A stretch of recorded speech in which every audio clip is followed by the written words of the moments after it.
Let me ask you something that might sting a little. Why do you only want the people who give you the least? Why does it hurt more when they pull away than someone who shows up consistently for you? Why do you keep proving your worth to people who will never truly value you? Why do you keep proving your worth to people who will never fully choose you? Most people choose bad luck, timing, or even chemistry, but there's definitely more to it. Stay with me, because once you see why this pattern keeps repeating, it'll stop feeling so personal. Welcome to Self-Truth Sunday. This is where we slow down, get honest, and look at our patterns without shame. Not to fix ourselves, but to understand why we keep ending up in these emotional places. And today, we're talking about chasing. Here's how this usually looks. They're inconsistent. They're hot, they're cold, sometimes they're present, and other times they're distant. And somehow, you're always thinking about them. You replay conversations. You wait for texts. You give more. You tolerate more. Meanwhile, the people that are clear, available, and steady, they don't hold your attention the same way.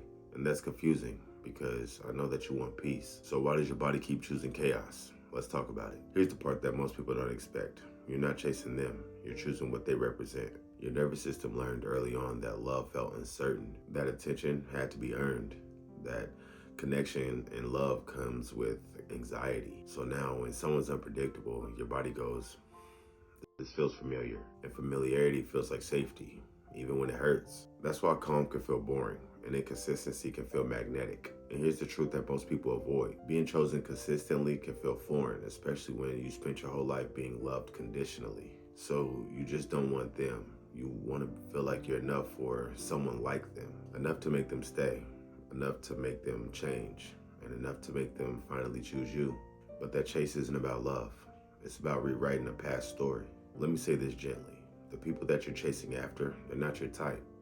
They're your trigger. They activated a part of you that made you feel like love equals effort. But real connection doesn't require convincing. It doesn't keep you guessing. And it doesn't make you abandon yourself. Love doesn't ask you to audition. So ask yourself this. If I didn't need the validation, would I still want this connection? You don't need the answer today. Just the honesty that comes up. That's how patterns lose their power. If this gave you clarity, don't keep it to yourself. Subscribe, and I'll see you next Self-Truth Sunday. This channel's for people who are ready to understand themselves, not fix themselves. And remember, you're not hard to love. You were taught to chase it. You're not behind. You're becoming. Have an amazing day, and of course, don't forget to smile.